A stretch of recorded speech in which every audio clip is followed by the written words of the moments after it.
Good morning, everyone, and welcome to the Alliance's webinar series. Today's webinar, We Are All in This Together, is an exciting time for us. We are featuring Max Barrows from Green Mountain Self-Advocates in Vermont, and today's day is February 12th, 2018. As a reminder, all attendees are in listen-only mode. If you wish to communicate with Max, please use your control panel and type in, and we will read those questions, comments, and contributions out loud. We are also recording this webinar, so we will send out the recording. It will also be included in our Alliance monthly newsletter, as well as on our Facebook page and our Alliance website. A little bit about the Alliance. We are a statewide team of self-advocacy groups in Illinois. We work together to make life better in our communities and work to make services better in our state. The Alliance wants groups from around the state to speak together with one loud voice because we know we can do more when we all work together. The Alliance currently has 25 member groups, so no matter where you live or work, you are not far from one of the member groups. Up north, we have groups in McHenry and Zion. In the Chicago and surrounding areas, we're very well represented with groups in Alsop, Brookfield, Chicago, Chicago Heights, Homewood, Joliet, and Lisle. We have member groups in Rock Island, LaSalle, Peru, Pontiac, Beardstown, Bloomington, and Jacksonville. We also have member groups in Decatur, Monticello, Champaign, Charleston, Alton, and the Alton-Edwardsville area. So with that, I'm going to turn it over to Max, and I'm excited to say that Max is coming to us from Vermont. So he's about 1,000 miles away, but through technology, he's right here with us, and we can't wait to learn with and from you. So Max, take it away. Well, thank you very much, and thanks for having me on this webinar. So hello, everybody. Next slide. My name is Max Barrows, and I am Outreach Director for Green Mountain Self-Advocates. And as you can see here, it says Self-Advocate Go to Boldly Go, where all have gone before. Next slide, please.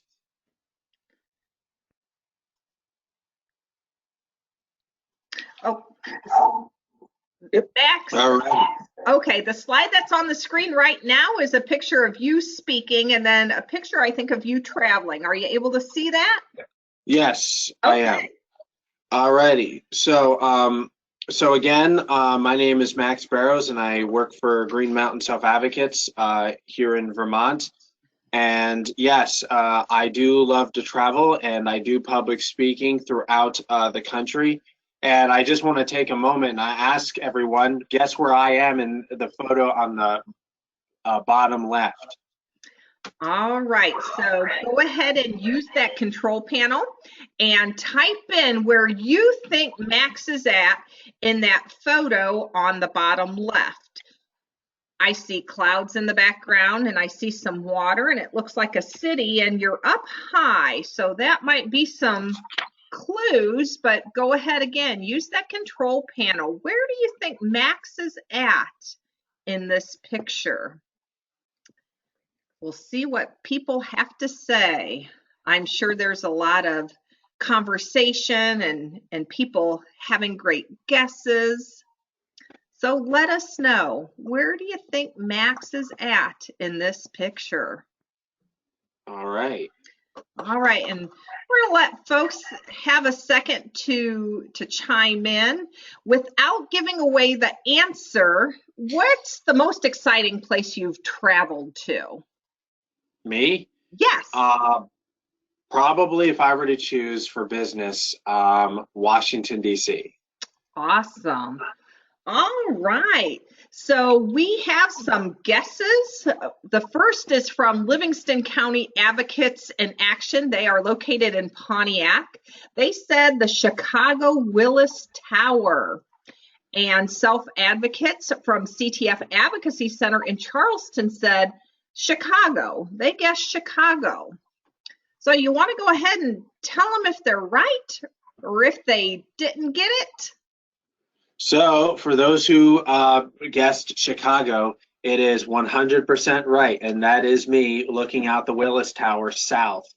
Oh, wow. You guys are great. You must have been there before. So both Livingston County Advocates in Action and CTF Advocacy got that correct. So I'll go ahead and go to the next slide.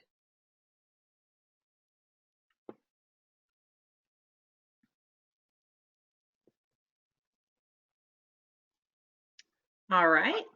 All righty. So, so on this slide, I am part of a, national, project called the Self-Advocacy Resource and Technical Assistance Center, SARTAC. And so what I do is, as part of my job, is I reach out to self-advocacy groups across the country. And I'm kind of like, like a coach to them or sometimes a mentor. But on this project, what I do is I give self-advocacy groups and organizations like any sort of guidance or tips to improve their self-advocacy within the organization, and even like, just to maintain it if they're struggling. And so pretty much it's a way for us to do like it's just kind of maintaining, to reach out to self-advocacy groups and be in touch with people if need be. Next slide. So, we have a wonderful website with lots of resources for and created by self-advocates. And it has all kinds of great material on it. So I would recommend, to take time, like, sometime whenever, to check it out. There's all kinds of things on there, from, trainings to conversations about issues that matters to us, and the list goes on and on and on. And also we have a Facebook page, and we hope that you can like our Facebook page. We love likes. The more likes that we get, the better. So yeah, please check us out at our website and also our Facebook page too. Next slide.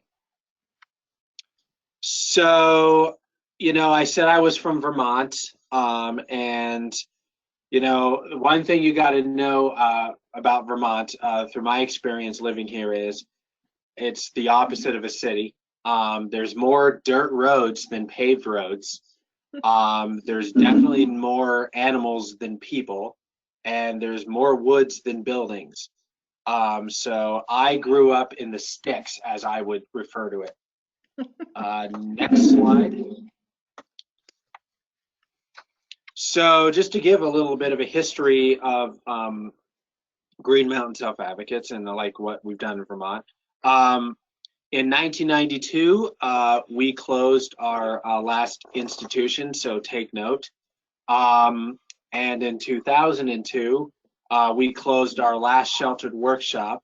And in 2004, we closed our last enclave, which is, where people with disabilities work separately from everybody else on a job. And as you can see, there is a link that I am sharing with you, and it's a 4-minute video about how we closed our last sheltered workshop, done by the Star Tribune of Minnesota. Unfortunately, we cannot show it right now, but the link is below, and I would recommend that you check that link out on your spare time, and because it's a great video, and it will probably give you some ideas on how to move forward with that. So next slide. So just for the record, we did not just shut down or close our shelter workshops, and we changed these programs into employment programs. Within 3 years, about 80% of people who used to work in the sheltered workshop found jobs, and those who didn't got other services based in the communities that they live in. Next slide. So a history of our particular organization. We started in 1994 as just one local group, and then we are within the 24 years of our existence, we expanded into 24 self-advocacy groups around the state. So we are 24 years old. So it's funny how the word 24 is basically identical to the amount of groups that we have. Yeah, we're continuing to expand and continuing to recruit self-advocates. So as you can see on the map, those are all of the groups, including my group, Capital Advocates Together, as you can see in the center. But those are all the groups throughout Vermont. So even though we're a much smaller state than you by size, we have one less group than you. So that's something, isn't it? Next slide. One of the things that we do is we, pretty much have 2 high school groups within the network. The organization. So some of the groups are two of them are like high school groups, and so what we do is we go into high schools and we, some of these groups we teach them like advocacy skills that they may need in the future, because a lot of them will be on their way of transitioning from high school into adulthood. So any tips and guidance on self-advocacy, and also giving them a brief description of what it means, we go in there and give them that, and also just to have so they can learn early on how to speak up for themselves. So that's what we have been doing with high school students. Next slide. And another group that we have, that we definitely do a lot of work with is we work with the Pride Center of Vermont to support a self-advocacy group for people with disabilities who identify as gay, lesbian, bisexual, transgender, and queer questioning. So we've been doing a lot of work with them, and a member of our organization of that group has been doing some work also throughout the state and country, just speaking up about the issues regarding people with disabilities that identify as LGBTQ. Next slide. So one of the big things that we do is really it's important to stay connected with our communities. So what we do is we definitely go to a lot of places throughout the state. Like we teach workshops about living life with a disability for schools, faith communities, businesses, health care providers. We've done workshops and trainings for medical students and college students that are learning how to be teachers, and they're going to be working in public schools. So just we do stuff like that. We've been really vocal about hurtful language such as the R word, the word retarded. We've also been doing trainings and workshops to senior citizens, and we've been to Rotaries, we've been to faith communities, I already said that. And about senior citizens, some people that we have met have grandchildren with disabilities, and we want them to know the power of self-advocacy and just for them to kind of be aware that, you know, this movement exists. Next slide. You know, we've been really doing a lot of spreading the word about self-advocacy. We march in parades. My group marches in a parade like annually around the 4th of July weekend. So you can see that on the bottom right. And also we've been talking on, you know, the radio to like local radio stations, also on like Vermont Public Radio I've done and Self-Advocates have done. We, you know, kind of like invite legislators to lunch, and 2 of our groups also, you know, produce a TV show for public access stations. We've been really active in those areas, getting the word out about self-advocacy and what it is and how important it is to every one of us. Next slide. So, you know, speaking up at our state house is a very important thing. There's always, you know, stuff going on with changes to, you know, in the legislature that will, you know, impact the lives of people with disabilities. So we encourage people with all kinds of disabilities to go to the state house and not just say not just the same few people, but you know, people throughout the state of Vermont. And like, we encourage people when they come to the state house to kind of tell their story.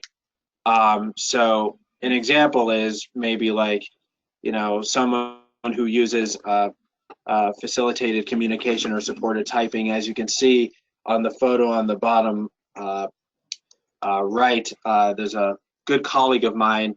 His name is Kyle, and he uses an iPad to talk. And, you know, he told local representatives while he was testifying how he did an internship.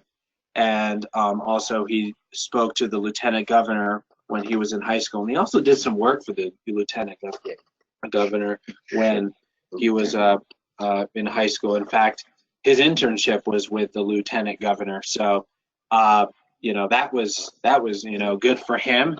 And we really encourage people to tell their stories when they speak up at the State House. So next slide. All of our local groups, we're not just active in policy and in legislature, but we're also very active in the community. So a lot of our local groups do community service, and it is a lot of fun, and it's you know, great to give back to the community. People see what we have to offer. People see that we are, you know, givers and not just takers. And, you know, as you can see, there's some on some of the photos here, a group in Vermont getting acquainted through self-advocacy. You know, they've been growing vegetables in their local community garden, and they harvest the vegetables and give them to, you know, their local food shelf. So those are just some of the examples of what our groups have done. And also, you know, people have had, as you can see too, police officers come in and talk to people with disabilities on how to better interact with the police.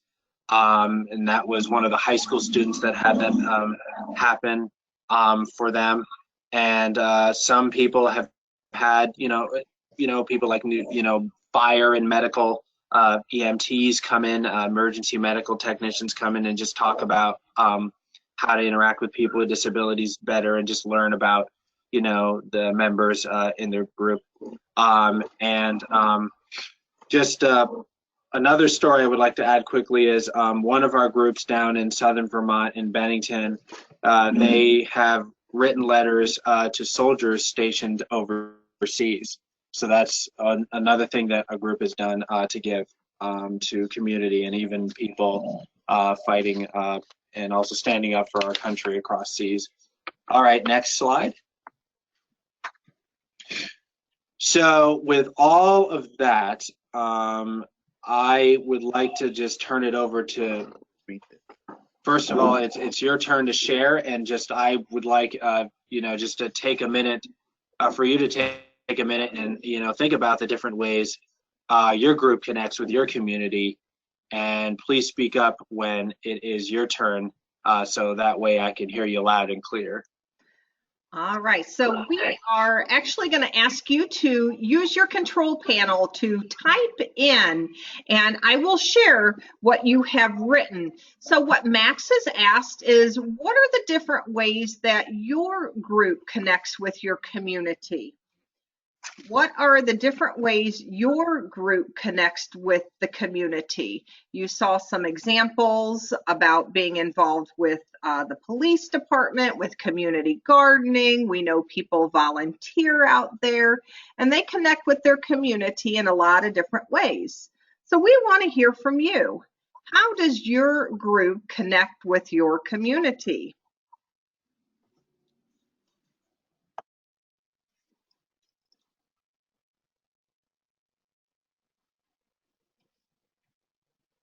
And Max, while folks are chiming in, what's your favorite way to connect with your community? If you had to pick your favorite, what would it be? Oh my goodness. I would say probably marching in the 4th of July parades. That's definitely like interactive. Yeah. But I have done in the past, well, it was more when I was like in, high school. I have volunteered at food banks, kind of packaging food and stuff like that. But I would say, marching in the 4th of July parades. I would say too, I just love talking to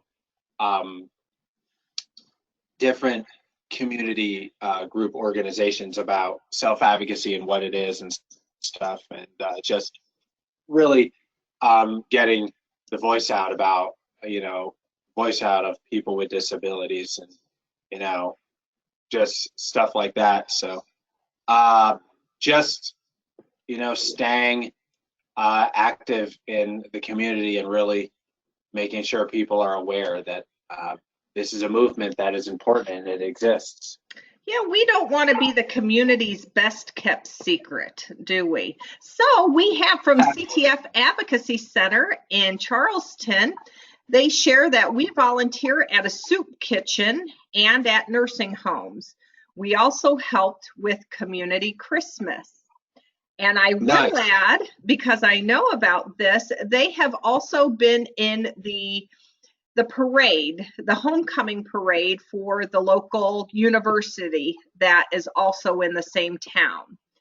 They've been able to do that. So, but for people who want to be part of, say, a 4th of July parade and they don't know how to get involved, what could they do or what should they do? What would your advice be? What I would recommend is find out like who organizes the parade. And if you know that, first come up as a group, like before you do all that, come up as a group to figure out what you want to have people see in the audience of the parade, or what you want to present and how you want to present it. So come up with a plan to do that first, because that's what we had to do. Like for ours, we have been marching for like 10 years, our local group, and one of the things that we decided to it took a few tries, but we have come up with just getting the word out about how hurtful language is. So like a sign that we created was, "Sticks and stones may break bones, but words will last forever. When you say the R word, it hurts. Spread the word." And just pretty much using that as like the main, theme when we have marched in the 4th of July parade. And also just, the idea of like, it's up to you, but either you want to have a float by vehicle or you want to walk. We personally walk because that's more like interactive, but it's up to whatever groups want to do. But I would say come up with a plan of what you want to present and how you want to present it, and then find out in your local town or community who's putting on the parade, and then go to talk to them and say like, hey, we would like to, march in this parade because we want to get a word out about this. I would also suggest while you're doing so, really let them know who you are as a group, what you represent, and the importance of self-advocacy and what it is. Awesome. And from Livingston County Advocates in Action in Pontiac, they shared some of our self-advocates volunteer at the local food pantry and help with delivering peace meals. And we have helped with the community garden and cruise nights. So for the two groups chiming in, they are involved in the community, but we could always use additional ideas. Yeah. Yeah, I mean, our groups have done that too. Like what was presented before, like community garden work, and also food shelves and stuff like that. And just whatever they can do to give back to the community. Some groups have even like went into like nursing homes and stuff like that to kind of help with people that live in those. Nice.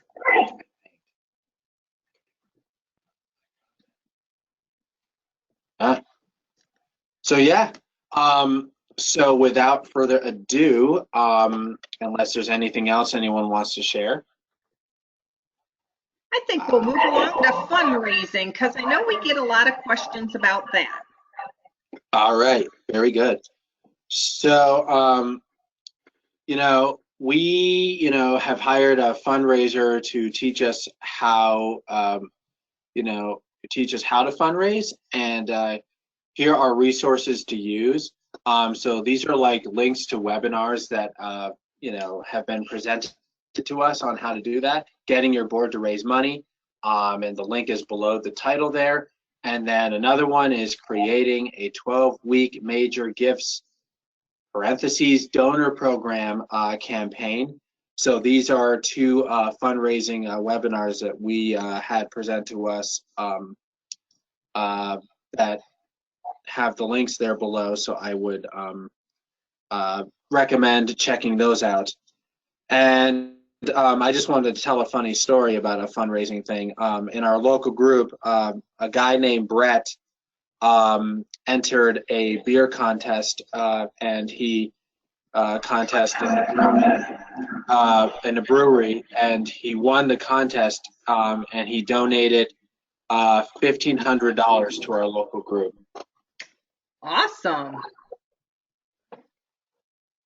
So yeah, I recommend those two links for fundraising ideas. Next slide. So the way we work here in Vermont to make change is we find partners. Next slide.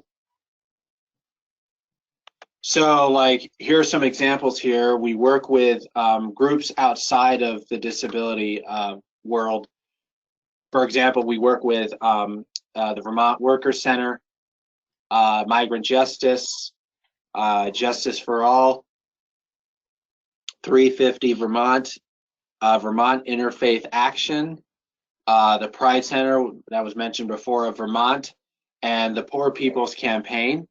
So I'm not saying that working with other organizations within the disability world is bad, but we have found that it's even more powerful to work with groups and organizations outside of the disability world, because that way your issue becomes everybody's issue, and also the leadership role is much greater through our experience. Next slide. So GMSA, Green Mountain Self-Advocates, is part of the leadership team of the Vermont Human Rights Council, and so we have helped like to organize people's like conventions, which our big conferences with the members of all of the groups within the campaign coming together for like maybe a weekend or like a certain part of the week. And we just talk about issues that we need to pay close attention to. And as we collaborate on that, we come up with strategies on how to take them on. Next slide. We do trainings together. So like we do trainings on social media, you know, we do fundraising training. We've done trainings on anti-racism. We do, you know, trainings on how to deal with the media. And we also do trainings on legislative advocacy, the importance of speaking up to your local and state representatives. Next slide. And, you know, together we, you know, we meet with public officials and also we hold press conferences. So you can see some of the photos on this slide on the bottom left. That's me, and I was speaking at a press conference that had to do with the governor's budget. And how, you know, important it is for money to kind of like support services. And then on the bottom right, a great advocate and also a colleague of mine who lives in DC now, but used to live in Vermont, named Nicole, and a woman in the name of Sheila who works for the Vermont Workers Center. You can see they're meeting with our state representative, Bernie Sanders, down in Washington, D.C. And then on the top right, that's a picture from a rally that happened. So we do a lot of, we're really out there when it comes to really getting our voices heard in the public eye. Next slide. So there is, you know, what we say is there is no climate justice without migrant justice, no workers' rights without disability rights. Next slide.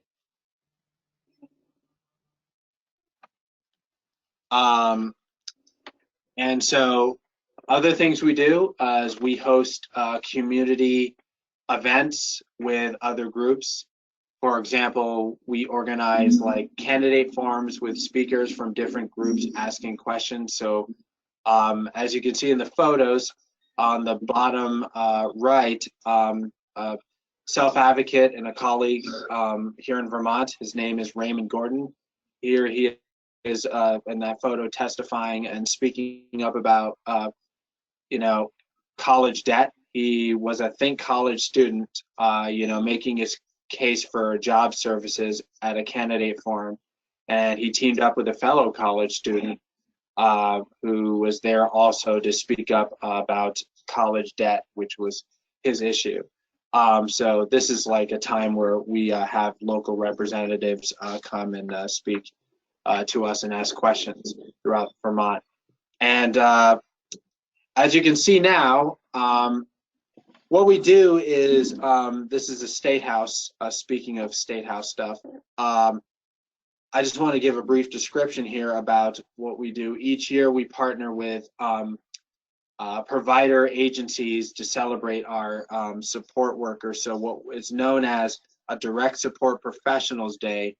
And what that is people who work, people with disabilities who work with alongside like their support staff through an agency are recognized for their hard work and contributions on how to make their how they've made their lives different and how it's made a positive impact on their lives. And as you can see in the photo there, there's the State House, and then on the bottom of the photo you can see like there's flags that are hanging, and if you go to the next slide, I can give a brief description of the flags. And so what it is there's a story garden that is created on the State House lawn, and a story garden pretty much, and if you're wondering what that is, it's like really, it's a way for us to share how important it is for people to hear about how the lives of people with disabilities change, and it's important to share our story so people know about our lives and the lives of people with disabilities. So each year we have this direct support professional day. What self-advocates do is they donate flags, and what they do on it is they tell their story about how their support worker makes a difference in their lives. And the flags are displayed in the gardens at on the Vermont State House in Montpelier for everyone to read. Next slide. So another way we stay connected, and we also find new ways to stay connected too, is we really have been passionate of staying connected with youth. And so we do all these cool things with other groups.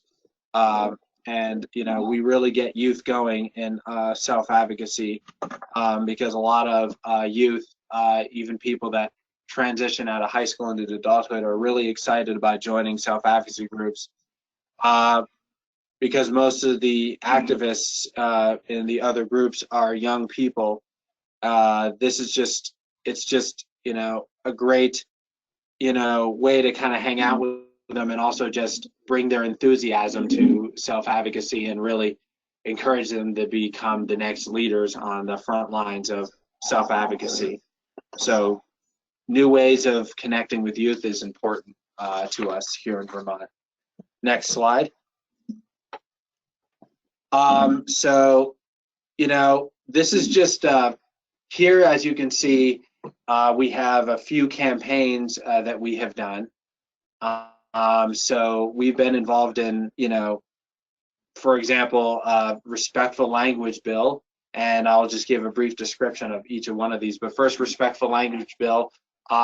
We were involved in a campaign that, in a project that removed derogatory and discriminatory language from our state laws that describe people with disabilities, such as the term mental retardation, and replacing it with people with intellectual and developmental disabilities, and other demeaning language in state law. We were involved in that, and it became a bill that was passed by our governor, known as the Respectful Language Bill.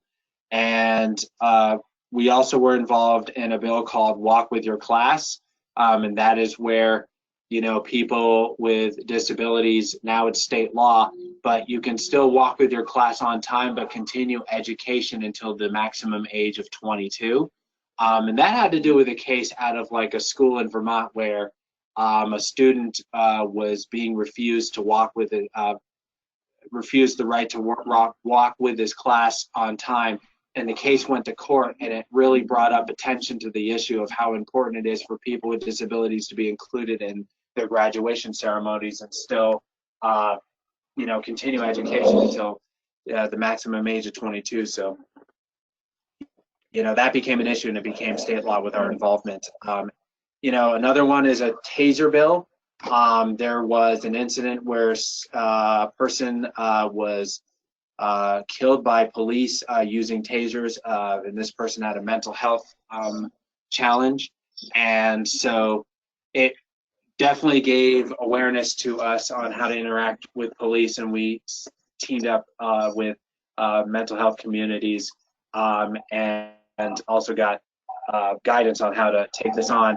And so over time, there's been a bill that was passed to now tell police how to properly use a taser, since that's happened. So it's a taser bill that's passed in that. And then of course others like raising the wage in Vermont, to $15 an hour, and how important it is, or a livable wage. And we've also been involved in a lot of healthcare for all campaigns. So next slide. So now again, I would like to hear from you. It is your turn to share, and I'm just curious to know, who are your partners and what are some of the ways you work with other groups in your community?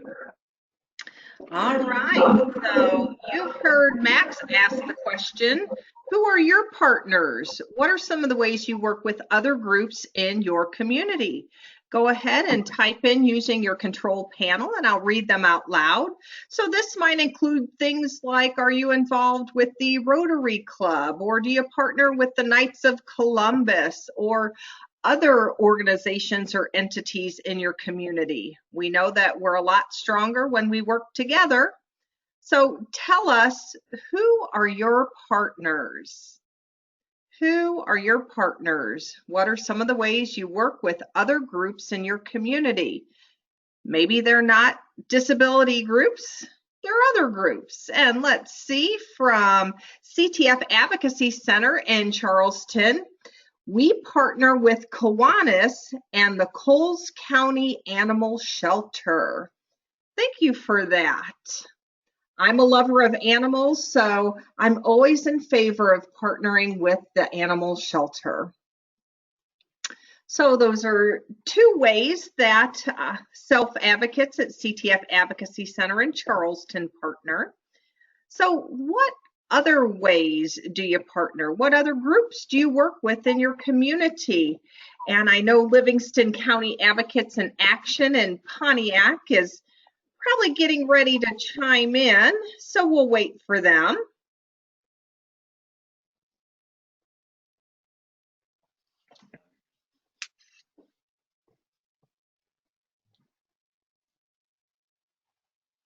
Max, as we wait for Livingston County Advocates in Action to chime in, what is your favorite group to partner with? If you had to choose one. I would probably, that's a really good one. I would probably say migrant justice. Okay. And they stand up for the rights of people, that undocumented immigrants that are trying to get documented citizenship here. All right. So a lot of migrant workers that are here in Vermont, it's an organization that stands up for their rights. I would say, like, they've really been, a vocal point in issues that have to do with human rights. But that's a really good question, because I think all of them in general, I don't think you can't go wrong here. But, if I were to choose one by probably like the width of a hair, it'd probably be migrant justice at this moment. But, everyone is passionate. I just find it very, very valuable and, reliable to, really work with any human rights campaign. All right. We're going to go ahead and move forward. And if and when Livingston County Advocates in Action chimes in, why, I'll read out how they are involved. All right. So moving on, I would say one important thing in self-advocacy that we speak up about is really like the role of allies and how allies can support self-advocacy.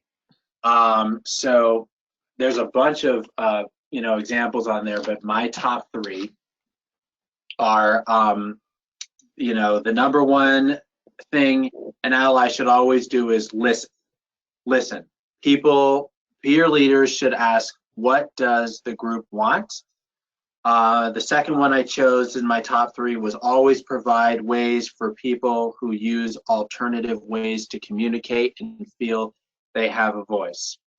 And the third one I chose was listen to your officers or leadership team in your group. And they will tell you how the group wants to move forward. So those are my top three that I chose of the list, even though all of them are great.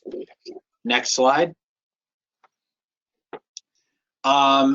Respect is just so important in the role as an ally. And we think this means being open to everyone's ideas, feel comfortable with people with all different kinds of disabilities, understand that labels such as mental, retardation, client or consumer, and other ones are hurtful, and use respectful person-first language. What we mean by that is, instead of saying disabled person, we encourage people to use, the term person with a disability. So that's what we mean by person-first language. I'm sure some of you are familiar with that, but for those who are not, there you go. And then treat people like adults and not children. And if someone, gets upset, just encourage people, encourage peer support.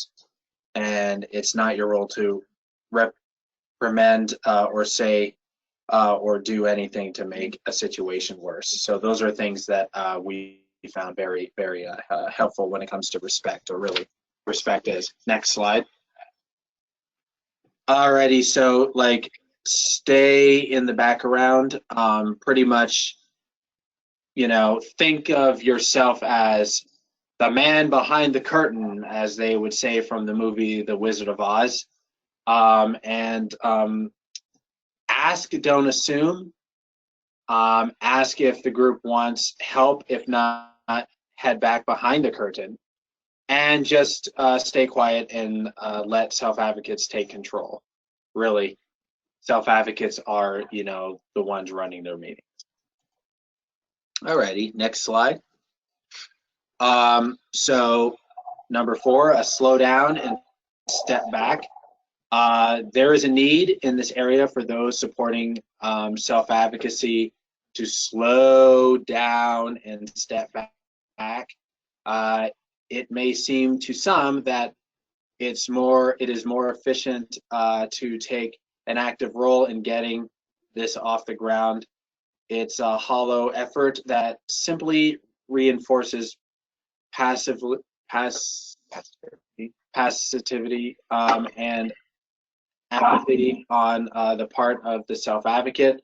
It seems much better for us to support the meeting happening than allow it to unfold at its own pace. It may sometimes be necessary for us to remind each other of this. And that was a quote from a good friend and a colleague of mine and a powerful advocate, Tracy Thresher, who uses supported typing or facilitated communication. Next slide. Next, number 5, if someone asks a question, support a peer to answer. Self-advocates say the truth comes from us, and then have self-advocates teach and help each other out. Next slide.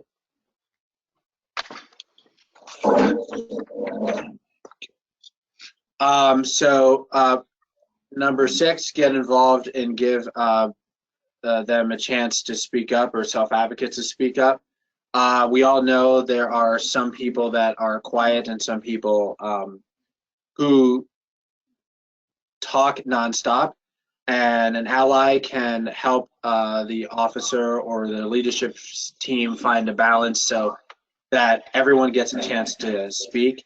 And it's also important for self-advocates to speak from their hearts and use words that they want to when sharing or telling their story, and really encourage people to find a way to say what is true for them, and to communicate it in a way that really uses their own words and ideas. And the group will make lots of decisions and encourage self-advocates to speak up for what they want to do, not for what the group wants or their friend wants. Next slide. So the next thing is getting involved in planning, and I'm just going to pick 2. And my 2 that I'm going to pick is make sure self-advocates are involved in all of the planning. So that's nothing about us without us get to work. And I would say learn how each group member likes to participate, communicate, and learn so you can involve them.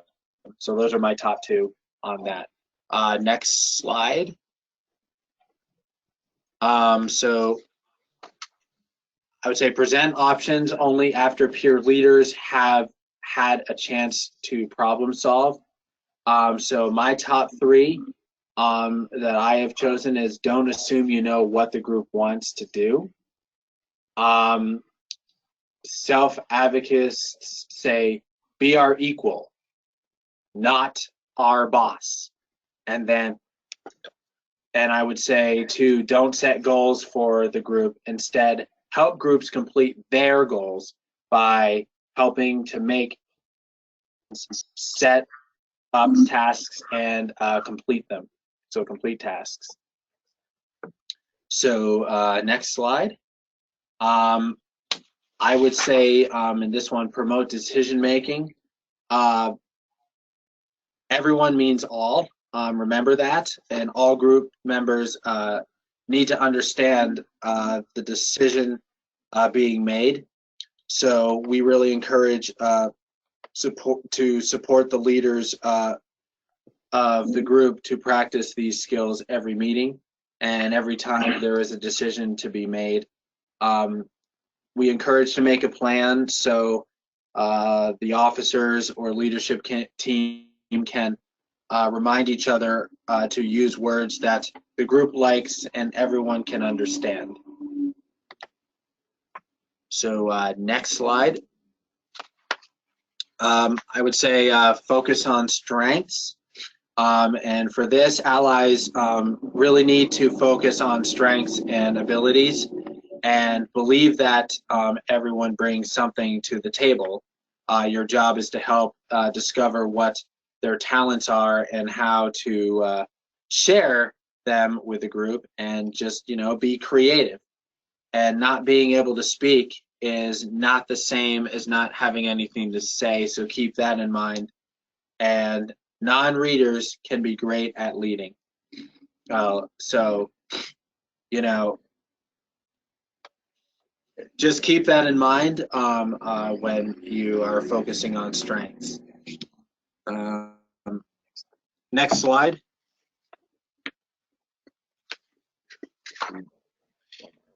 And help get involved on the same page. You know, during officer or leadership team meetings, support peer leaders to practice how they would explain new ideas and complicated information so everyone understands. Help make sure everyone understands activities, ideas, and decisions.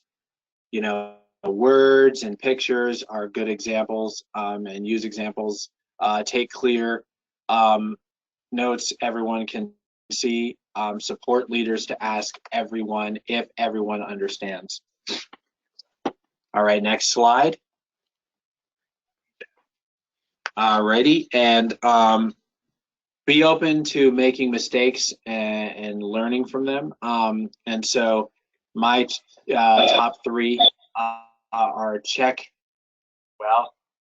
your ego at the door. Remember that mistakes are often the best lessons. And I would do regular evaluations of allies while being open to making mistakes and learning. But remember, it is absolutely important to have fun, because if you don't have fun, nothing will work out as, you know, good as you want it to be. So definitely have fun when you're doing all of this. Alrighty, so with that said, now it's your turn to ask, you know, a question, and just take a minute to think about ways your allies help you out, and please speak up when it's your turn so people and I can hear you loud and clear. All right, so think about the ways your allies, or sometimes we call them an advisor, could be your self-advocacy member group advisor, it could be another ally, but think about the ways that your allies or advisors help you out. If you like, go ahead and type those in using your control panel and we will share them. I know allies and advisors can do a lot for us. They can be very helpful. So tell us about that. Tell us about the ways your allies or advisors help you out. So go ahead again. Use the control panel to type in, and I will read your comments out loud. I will add here that one of the things I really liked that Max said that I wrote down is just because someone can't speak in a way that we don't easily understand doesn't mean they don't have anything to say. And that is very powerful. And I thank you, Max, for reminding me of that. You're welcome. So again, who wants to share about the ways your advisor or ally helps you out? Can't wait to hear all about it and to read it. And I also like the idea, Max, of doing an evaluation of your ally or advisor. That I'm not sure that any of our member groups do that. But here's something that our allies and advisors do. So from Livingston County Advocates in Action in Pontiac, the Self-Advocates shared, our advisors help us with getting us involved with trainings and webinars. So they help give them support in getting involved in trainings and webinars. And I know sometimes it can be a little tricky getting on a webinar, getting everything set up so you can see and hear and respond. So I know I really appreciate folks who are able to do that, who are a bit more technical than I. And CTF Advocacy Center in Charleston, do you have anything to add about the ways your allies or advisors help you out?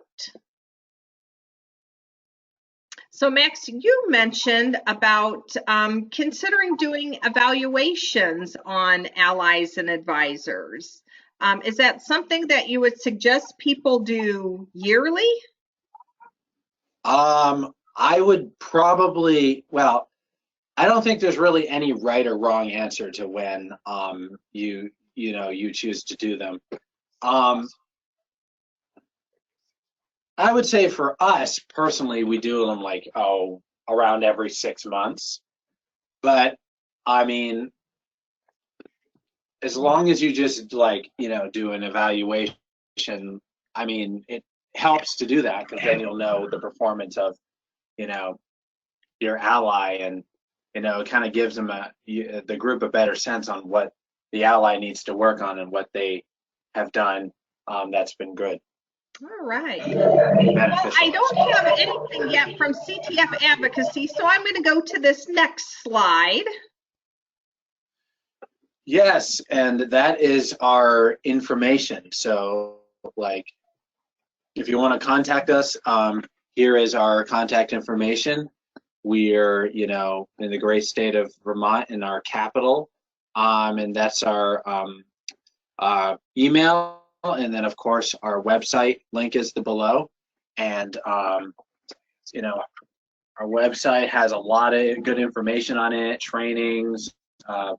We have a lot of, our local groups are listed on there. We even have, when our annual conferences are, stuff like that. And so all kinds of great information, all that good, stuff. So, yeah, check us out. Feel free to check us out. We love it when people see our website. We even have a Facebook page. Like us on Facebook, and also check out our YouTube channel too. So yeah, definitely.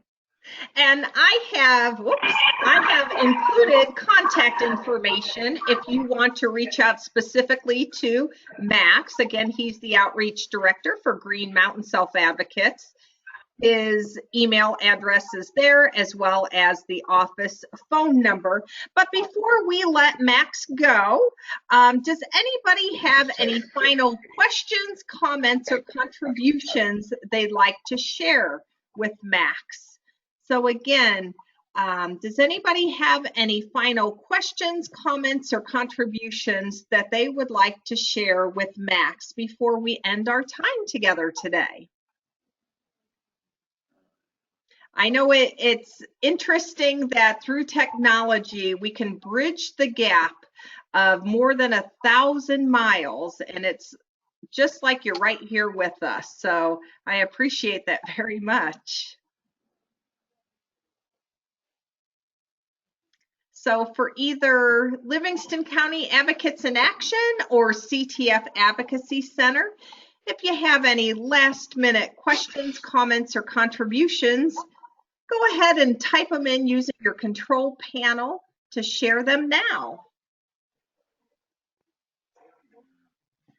Max, what's one last piece of advice that you could give folks to really just, sometimes things get tough and people get tired and it seems like change is slow in coming. What's one piece of advice you can give to folks to say you can stick with it, you can do it? I understand that it can feel exhausting, or it can be exhausting, and sometimes it feels like change is not coming, but do not give up, and always continue to speak up, because change will happen. We just need to be the voice of change, and we not only need to be the voice of change, but we need to be the work for change. And also, I would encourage people to not only be involved in the work for change, but even take the lead, be in command of that change as well. So definitely keep those in mind when you speak up for yourself and others. And I do have a comment from Livingston County Advocates in Action in Pontiac. This webinar gave us some great ideas that we would like to do in our self-advocacy group. So I'm glad you guys got some great ideas. I got some great ideas too. So winner all around. So I think we're going to go ahead and close for today. On behalf of the 25 member groups and all the self-advocates around Illinois, I'm Christine Beck with the Alliance, and I would like to say thank you so much to Max Barrows, the Outreach Director of Green Mountain Self-Advocates, for sharing his experience and expertise with us today. So thank you so much. Goodbye, everyone. Thank you for having me. Take care.